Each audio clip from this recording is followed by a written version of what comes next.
संस्कृत जीवनम में आप सभी का स्वागत है। तो हम लोग जो हमारी साहित्य की कक्षा है उसमें उपस्थित हैं, जिसके अंतर्गत हम लोग हमारा जो तृतीय साहित्य का ग्रंथ है नीति शतकम भर्तृहरिकृत, इसके श्लोकों का अध्ययन कर रहे हैं। तो जो भी मित्र हमारे साथ लाइव जुड़ चुके हैं सभी लोग वीडियो की लिंक को अपने दोस्तों के साथ शेयर कर दें। और हम लोगों ने अब तक की कक्षाओं में कुल 8 श्लोकों का अध्ययन कर लिया है।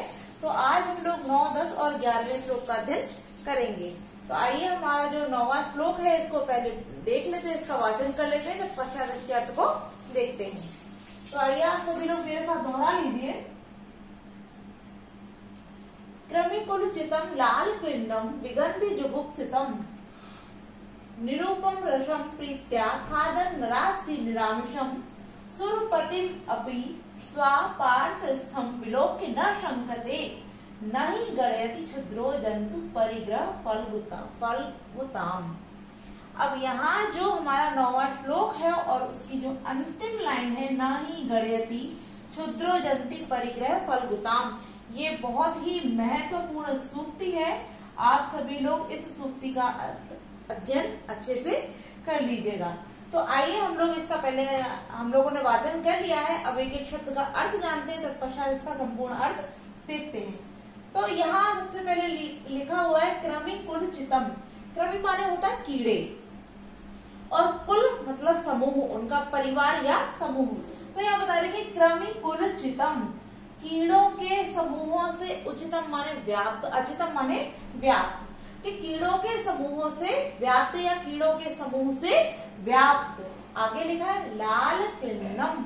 लाल क्लिन्नम अर्थात लार से, क्लिन्न माने गीला, लार से गीला। विगंधि, विगंधि जो दुर्गंध से युक्त है। और जुगुप्सितम, जुगुप्सित अर्थात घृणास्पद, जिसको देख करके मन में घृणा उत्पन्न हो, ऐसे हेय या घृणास्पद वस्तु। आगे कह रहे हैं कि निरामिषम, निरामिषम निर और अमिषम, अमिष माने मांस, जो मांस से निर माने रहित है, मांस से रहित। नरास्थि, नर की अस्थि अर्थात मनुष्यों की हड्डी। अब यहाँ ये किसके लिए बोला जा रहा है? तो कह रहे हैं स्वान, स्वान, जो स्वान तात्पर्य, स्वान माने होता है कुत्ता। तो यहाँ कुत्ते के लिए बताया कि जो कुत्ता होता है वो क्या करता है? कीड़ों के समूह से व्याप्त, लार से गीला और विगंधि जिसमें अत्यधिक दुर्गंध आती है, ऐसी। अब जुगुप्सितम घृणास्पद मतलब जिसको देखकर मन में घृणा उत्पन्न हो, हे हो, अर्थात हमारा जो मन खराब हो जाता है कि ऐसी। निरामिषम जो मांस से रहित मनुष्य की हड्डी है, उसको निरूपम रसम प्रीत्या अर्थात अनुपम स्वाद लेते हुए, अनुपम स्वाद से युक्त अर्थात प्रीति से। खादन, खादन माने खाता हुआ, कि जो कुत्ता है वह क्या करता है? कीड़ों के समूह से व्याप्त और अपनी लार से गीली, विगंधि जिसमें दुर्गंध आती है और जिसको देख करके मन में घृणा उत्पन्न होती है, ऐसी मांस से रहित मनुष्य की हड्डी को अत्यधिक स्वाद लेते हुए खाता हुआ। खादन माने खाता हुआ। आगे कह रहे हैं कि सुरपतिम अपि, सुरपतिम अपि, सुरपति माने देवराज इंद्र, के देव इंद्र को भी पार्श्वम स्थम, पार्श्वम माने अपने समीप स्थित, विलोक्य माने देख कर भी, न शंकते शंका नहीं करता है अर्थात लज्जित नहीं होता है। तो यहाँ जो सारी चीजें बताई जा रही है वो भर्तृहरि जी क्या कह रहे हैं कि जो एक कुत्ता होता है उसका भोजन क्या होता है? वह कई सारी वस्तुएं खाता है, किंतु जब वह मनुष्य की हड्डी को खाता है तो वह आपने देखा होगा कि वह मांस से रहित होती है और उसमें बहुत सारे कीड़े व्याप्त होते हैं। और जिस समय वो उसको चबा चबा के खाता है तो वह जो हड्डी होती है वो उसकी लार से गीली हो जाती है और अत्यधिक दुर्गंध आती है, जिसको देख करके मन में एक हेय या घृणा उत्पन्न होती है। ऐसी हड्डी को वो बड़े प्रेम से खाता है क्योंकि उसको उसी में रस आता है। तो यहाँ कह रहे हैं कि अनुपम रसम प्रीत्या, प्रीति और अत्यधिक स्वाद से, खादन माने खाता हुआ। अब उस समय उसके समक्ष यदि सुरपतिम देवराज इंद्र भी उसके पार्श्व में स्थम अर्थात उसके समीप स्थित देख कर भी वह संकित या लज्जित नहीं होता है। तो यहाँ किस प्रकार से बता रहे हैं कि यहाँ जो ये सारी चीजें बताई किसके लिए, अब यहाँ उदाहरण दिया है क्यों या किंतु, किस लिए कि क्षुद्रो जंतु, क्षुद्र जो नीच, जंतु माने प्राणी, जो नीच प्राणी होता है वह परिग्रह फलगुताम, यानी कि जो स्वीकृत की हुई वस्तु होती है उसकी तुच्छता या निम्नता को भी ना माने नहीं गणयति माने गिनता है। क्योंकि जो नीच व्यक्ति होता है वो घृणित से घृणित कार्य करते समय भी उसकी निम्नता, तुच्छता और घृणता को गिनता नहीं है। उसी प्रकार जिस प्रकार जो कुत्ता है हड्डी को खाते समय यदि उसके सम्मुख देवराज इंद्र भी आ जाएं तब भी वह उनसे लज्जित नहीं होता है। तो यहाँ भर्तृहरि जी का कहने का भाव यह है कि मनुष्य जब अपने पथ से हटकर अर्थात अपने आप को अपनी आजीविका चलाने के लिए किसी घृणित कार्य को करना आरंभ कर देता है तब फिर वह इन सारी चीजों का कि क्या अच्छा है और क्या बुरा है, क्या उचित है क्या अनुचित है, समाज मेरे बारे में क्या कहेगा, मेरी अच्छाई करेगा या बुराई करेगा, मुझको किसका भागी मानेगा, इन सभी चीजों को, विचारों को त्याग देता है और वह अपने उस गलत पथ का ही अनुसरण करता रहता है। जिस प्रकार से कि जो कुत्ता होता है वह जब हड्डी को रस ले लेके खाता है उस समय उसके समक्ष यदि देवता भी उपस्थित हो जाएं तभी भी वहां संकित नहीं होता है, लज्जित नहीं होता है। किस प्रकार से, क्योंकि ये सारे विशेषण बताते हुए कह रहे हैं कि जिस प्रकार कुत्ता वहां अपनी लज्जा को नहीं त्यागता है उसी प्रकार, क्योंकि जो नीच व्यक्ति, क्षुद्रो माने जो नीच और जंतु माने प्राणी, जो नीच मनुष्य होते हैं वह जिस कार्य को स्वीकृत कर लेते हैं, परिग्रह माने स्वीकृत करने के लिए, स्वीकृत की हुई वस्तु, वस्तु से तात्पर्य यहाँ कार्य, चाहे वह कोई वस्तु हो चाहे कोई कार्य, जो नीच व्यक्ति होते हैं, नीच प्राणी होते हैं, उन्होंने जिस कार्य को करना स्वीकार कर लिया है, धारण कर लिया है, ऐसे कार्य या वस्तु की फलगुता माने तुच्छता को ना माने नहीं गणयति माने गिनते हैं। अर्थात वह अपनी आजीविका चलाते हैं और आजीविका चलाने के लिए उन्होंने यदि किसी गलत मार्ग का अनुसरण कर रखा है तब भी वह उसकी गलतियों को नहीं गिनते हैं। एक उदाहरण देके समझाते हैं।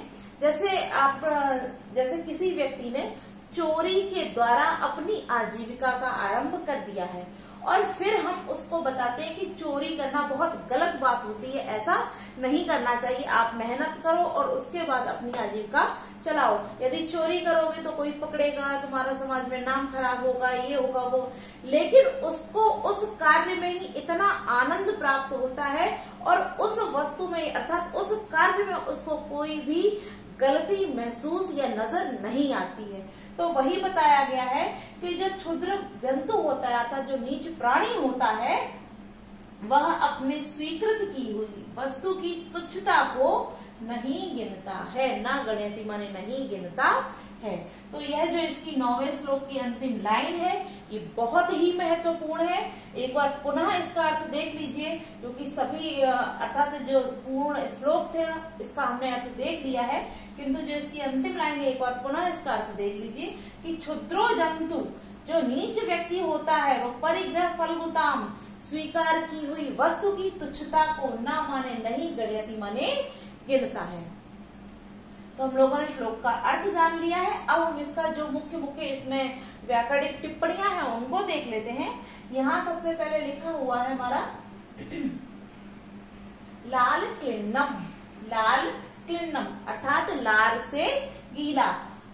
तो यहाँ जो लार से गीला अर्थात यह तृतीय तत्पुरुष समास का विधान किया गया है। आगे हम देखते हैं यहाँ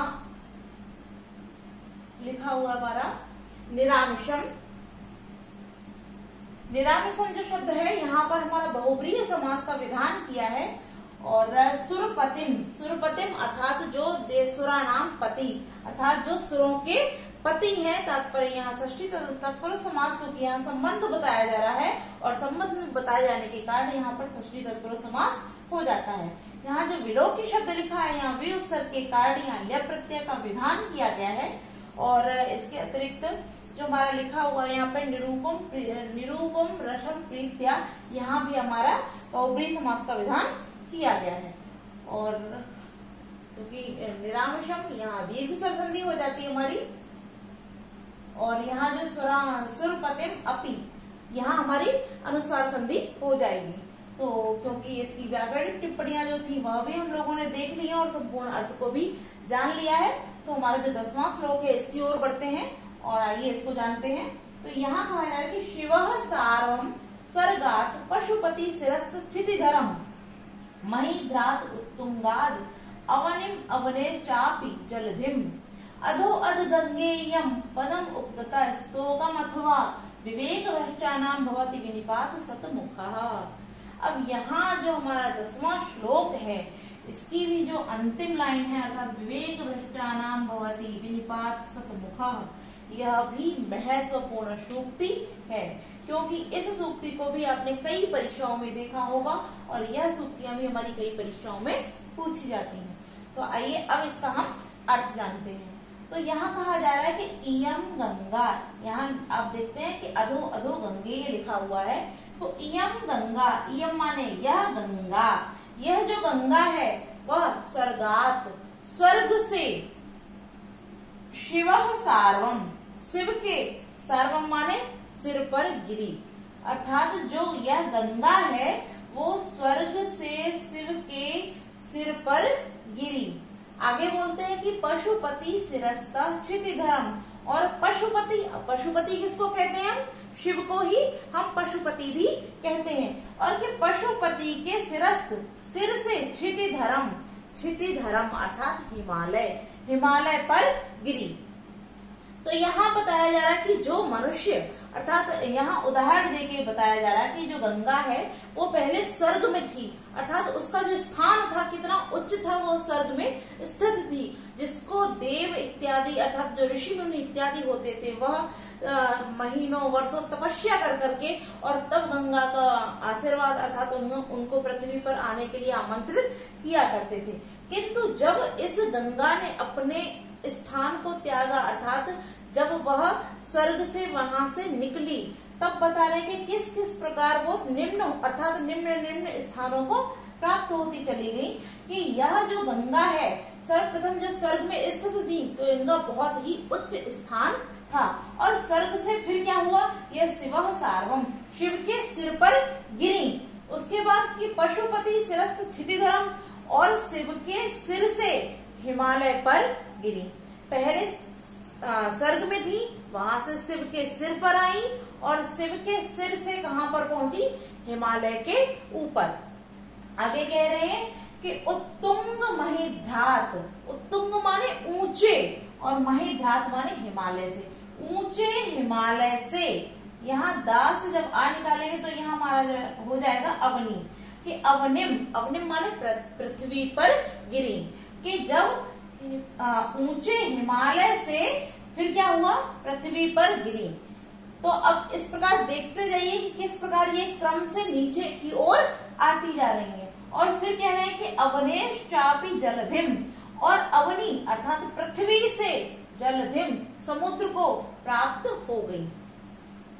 कि सर्वप्रथम स्वर्ग में थी गंगा, स्वर्ग से शिव के सिर पर गिरी, शिव के सिर से उन्होंने फिर हिमालय को प्राप्त किया, हिमालय पर आई, हिमालय ऊंचे हिमालय से फिर इस पृथ्वी पर आई, और पृथ्वी से फिर उस समुद्र में मिल करके क्या हो गई, विलीन हो गई। तात्पर्य उनका जो अस्तित्व था वह संपूर्ण अस्तित्व ही नष्ट हो गया। आगे कहते हैं कि अधो अधो, अधो अधो अर्थात अधो अधो निम्न से निम्न, स्तोकम, स्तोकम माने तुच्छ, पदम उपगता, निम्न से निम्न और तुच्छ पद को उपगता माने प्राप्त हुई। कहने का भाव यह है कि जब मनुष्य अपने पद को त्याग करके किसी अन्य की ओर बढ़ता है, अर्थात वह अपनी उच्चता को त्याग देता है और तत्पश्चात अपने पद को छोड़कर जब वह अपने पथ से, क्योंकि आगे बोला विवेक भ्रष्टानाम, जो विवेक से भ्रष्ट हो जाते हैं ऐसे मनुष्य वो निरंतर अधो अध अर्थात निम्न से निम्न पतन को ही प्राप्त होते जाते हैं। तब यहाँ गंगा का उदाहरण देके बताया जा रहा है कि जो गंगा सबसे पहले ब्रह्मा के कमंडल में स्थित थी और स्वर्ग में रहती थी। तब उनको देव इत्यादि ऋषि मुनियों के द्वारा तप करके प्राप्त किया जाता था। फिर जब उनको प्राप्त भगीरथ के द्वारा जब प्रसन्न करके पृथ्वी पर लाया गया, तो जब उन्होंने अपने पद अर्थात स्वर्ग का त्याग किया, तो सर्वप्रथम स्वर्ग से निम्न होकर शिव के सिर पर आए और शिव के सिर से फिर उन्होंने क्या किया, हिमालय को ग्रहण कर किया। तो आप देखिए कि स्वर्ग और स्वर्ग से शिव के सिर पर, फिर उनके सिर को भी त्याग करके वह हिमालय को प्राप्त हुई और हिमालय, ऊंचे हिमालय को त्याग करके भी फिर उन्होंने पृथ्वी को प्राप्त किया। और फिर क्या हुआ, इस पृथ्वी पर बहते हुए उन्होंने जलधिम अर्थात समुद्र को प्राप्त किया। और क्योंकि समुद्र इतना विशाल है कि उसमें मिल करके उन्होंने अपने संपूर्ण अस्तित्व को ही खो दिया। तो अब गंगा ने क्या किया कि अधोअध निम्न से निम्न तुच्छ, स्तोकम माने तुच्छ, पदम पद को उपगता माने प्राप्त किया। उसी प्रकार क्या होता है, जो विवेक भ्रष्टा नाम, विवेक से भ्रष्ट अर्थात जो अपने विवेक का नाश कर चुके होते हैं अर्थात विवेकी नहीं होते, विवेक से भ्रष्ट हो जाते हैं, उनका विनिपात माने पतन, सतमुख 100 प्रकारों से अर्थात 100 मुखों से भवती माने हो जाता है। तात्पर्य जो विवेक से भ्रष्ट हो जाते हैं, जो अपने विवेक का त्याग कर देते हैं, ऐसे मनुष्यों का जो विनिपात अर्थात पतन होता है वो सैकड़ों, सतमुख माने, सत माने 100 और मुख माने मुखों से, 100 मुखों से अर्थात सैकड़ों प्रकार से भवती माने हो जाता है। यदि इस प्रकार से नहीं होगा तो किसी अन्य प्रकार से, किसी अन्य प्रकार से नहीं तो किसी अन्य, कहने का तात्पर्य है जो विवेक से भ्रष्ट हो जाता है, अपने विवेक अपनी सूझबूझ का अच्छे से प्रयोग नहीं करता है, उसका नाश सुनिश्चित ही होता है। किस प्रकार, जिस प्रकार स्वर्ग को त्यागने के पश्चात जो गंगा थी उनका भी संपूर्ण नष्ट अर्थात जो उनका अस्तित्व था वो संपूर्ण नष्ट हो गया। कब, जब उन्होंने समुद्र को प्राप्त किया अर्थात स्वर्ग को त्यागा, शिव के सिर को ग्रहण किया, शिव के सिर को भी त्यागा, हिमालय को ग्रहण किया और हिमालय का त्याग करके पृथ्वी को ग्रहण किया और पृथ्वी पर विचरण करती हुई जब वह समुद्र में विलीन हो जाती हैं, तो समुद्र में मिलने के पश्चात उस गंगा का संपूर्ण जो अस्तित्व है वह नष्ट हो जाता है। उसी प्रकार जो विवेक से भ्रष्ट मनुष्य होते हैं उनका पतन भी 100 प्रकारों से हो जाता है। ठीक है, तो क्योंकि हम लोगों ने इसका अर्थ जान लिया है, अब जो इसके मुख्य मुख्य टिप्पणियां हैं उनको देख लेते हैं। अब यहाँ हम देखते हैं, यहाँ स्वर्गात लिखा हुआ है, तो यहाँ पंचमी व्यक्ति का पंचमी व्यक्ति में है। ऐसे ही महिध्रात, उत्तुंगात, यहाँ भी पंचमी व्यक्ति है और यहाँ महिध्रात ताकोदा आदेशित करके यहाँ जसत संधि हो जाती है। उत्तुंगात में भी ताकोदा करके जसत संधि हो जाती है।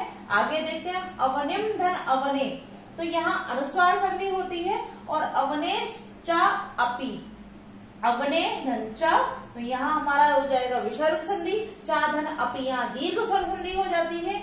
आगे अधो अधो, यहाँ 2 प्रकार 2 बार अधो अध आया, तो यहाँ आपने सूत्र जो पढ़ रखा है, हमारे व्याकरण वाली कक्षाएं अगर पढ़ी होंगी तो आपने देखा होगा उभयता सर्वताधिक दिक अधो अध ऊपरी ऊपरी जो हमारा सूत्र था उसमें यहाँ उसका प्रयोग होने से यहाँ द्वितीय व्यक्ति का प्रयोग किया गया है। पदम धन उपगता, यहाँ भी अनुस्वार संधि का प्रयोग है। स्तोकम अथवा यहाँ भी हमारी अनुस्वार संधि है। और विवेक भ्रष्टानाम, विवेक से भ्रष्ट है जो। तो आगे हम देखते हैं सतमुख, बाकी के आप लोगों ने देख लिया है क्योंकि यहाँ जो मुख्य मुख्य शब्द थे उनकी हम लोगों ने यहाँ अब यहाँ जो हमारा पशुपति शब्द लिखा है, तो पशु नाम पति अर्थात पशुओं के पति, तो यहाँ संबंध होने के कारण यहाँ षष्ठी व्यक्ति का विधान किया गया है।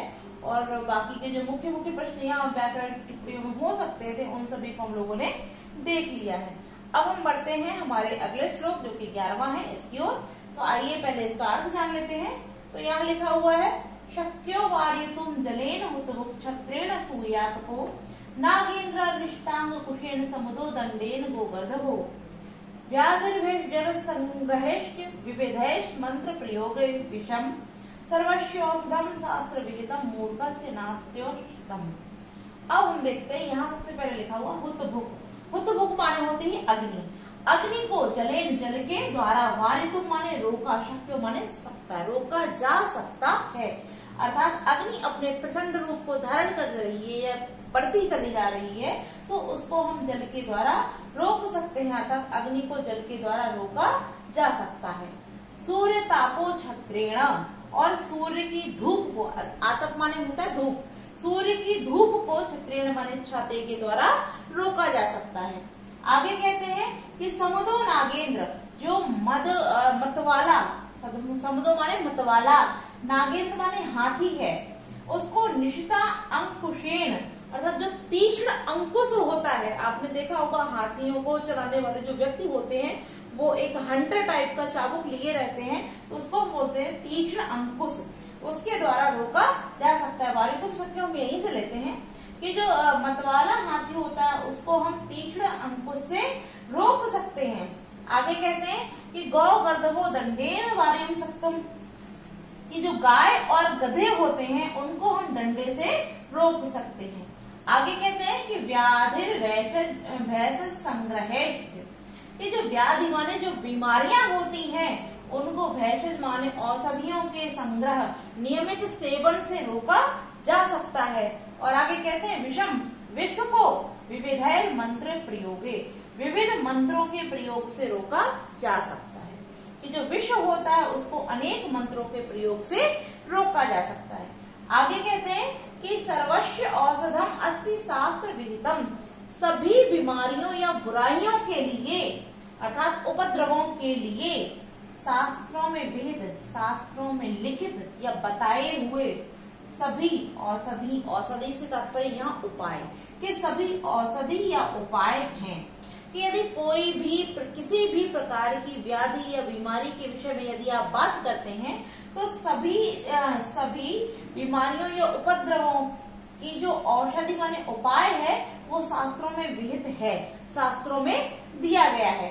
किंतु मूर्खस्य नास्त्यौषधम, मूर्ख की औषधि या मूर्ख के लिए कोई भी उपाय न माने नहीं, अस्ति माने है, मूर्ख के लिए कोई भी उपाय या कोई भी औषधि नहीं है। पुनः एक बार अर्थ देख लेते हैं कि अग्नि को जल से रोका जा सकता है, सूर्य की अत्यधिक धूप को भी छाते से रोका जा सकता है, मद से मतवाले हाथी को तीक्ष्ण अंकुश से रोका जा सकता है, गाय और गधों को डंडे से रोका जा सकता है, और बीमारियों को जो औषधि होती है औषधियों के निरंतर सेवन से रोका जा सकता है, और विष को क्या कर सकते हैं, अनेक मंत्रों के प्रयोग से रोका जा सकता है। तो सभी व्याधियों के लिए शास्त्रों में निहित औषधि या उपाय हैं, किंतु मूर्ख के लिए कोई भी औषधि किसी भी स्थान पर नहीं बताई गई है।